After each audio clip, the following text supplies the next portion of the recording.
clips here just to show you. We start off with, if we can, with an illustrated one of the try we scored, Orence's first try. I think this is first of all, we throw it to the middle of the line. It's a middle back ball, which opens up that little blind side. Have a look at Alatoa. He's worried about Esterhuizen hitting the vacuum, and he's worried also about perhaps Marco van Staden coming around the open side. So he runs around. He should be a defender that stays on the blind side. The two other Australian forwards go in to defend the maul, because they're convinced we're going to maul from here. Have a look at Reinach is pointing, going open side. And suddenly, Marco van Staden comes out of that maul with no one there. It was just Nick White on the blind side, and there's Bongi and Bonombi, who hadn't come and joined the maul. He runs a really good straight inside line, in fact, and creates the overlap. Now, there are a few things you've got to look at there that I think are tremendous. That they were worried about a peel off around the back. They were worried about Esterhuizen hitting the vacuum, because he'd already done that against Cooper. You had Reinach pointing it to the open side, attracting the attention of those defenders on the blind side. And then the timing of the breakaway from Marco and the line of running by Bongi to release Orens, who had kept his depth on the 10-meter line, was absolutely magnificent. I mean, it was like, when you plan a move at practice, and you hope it works. It's incredible in test match situation that it worked so brilliantly. So from here, what I'm picking up, Nick, is the way Australia reacted. It's the way South Africa's always played. Got a big inside centre. He's going to hit us up here. They're going to peel around the back. These are the things that we do very well. Yeah. And the Springboks have added something else to their attack now. And that's what's happened in that try, correct? Spot on. I think there was a massive change in our kicking game, which completely transformed our attack. And from line out, like Nick is going to show, small peels around the front, on the back, shift mauls. I think the first maul we actually mauled was way later in the game, and that was a penalty try anyway. Yeah. So the surprise element, I think that try was technically and tactically unbelievable.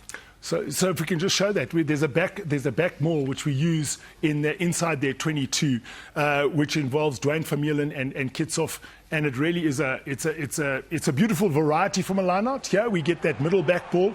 Round the back comes Dwayne Vermeulen. He clatters into the loose forward, and there at pace comes Etzebeth. Now we've probably made 20 meters with two passes. I mean, that was a misdirected pass, and it does splutter out after that. But that just goes to show the variety. We've scored a try already around the front. Here's another peel around the back.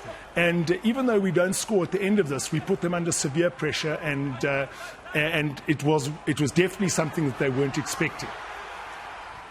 Yeah, job well done here by the Boks. The variety, and the fans have been calling for it. Yeah, and here it is, and it's good to see that this group of players from 2019 have grown. So now all of a sudden, if we were to say, roughly, you got a plan A, you know what's coming, can you stop it? Yeah. At one is 2019, we've still got that. We've got a plan A plus.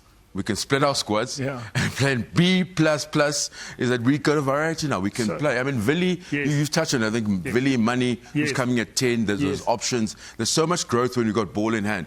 We're not only attacking when we've got that advantage now. Yeah, exactly. Yeah. Exactly. So here is another example which Cash just spoke about, is where we got into a position where we could do a driving maul. And because we'd done these peels, one round the front scored a try, one round the back, they'd made 20 meters.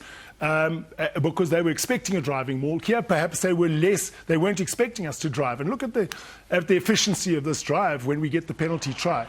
I mean, we win it in the middle. They hit us initially, but it's a shift drive. We come to the front, and look at the speed with which we go for the line. I mean, that's impossible.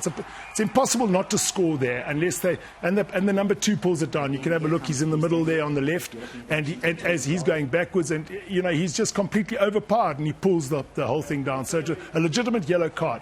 But those are the examples we're trying to say, that they weren't sure what we were going to do in the lineouts, whether we were going to peel, whether we were going to go around the front, around the back, driving more, and we were good at all three of those things. And that's just one aspect of the game.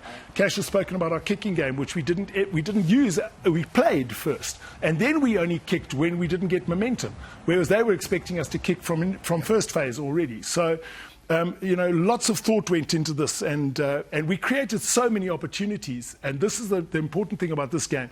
We scored 2 penalty tries, Oren, so 3 tries, Peter Stephan, so 6 tries we got. But there were 3 or 4 other opportunities where we were over the line. And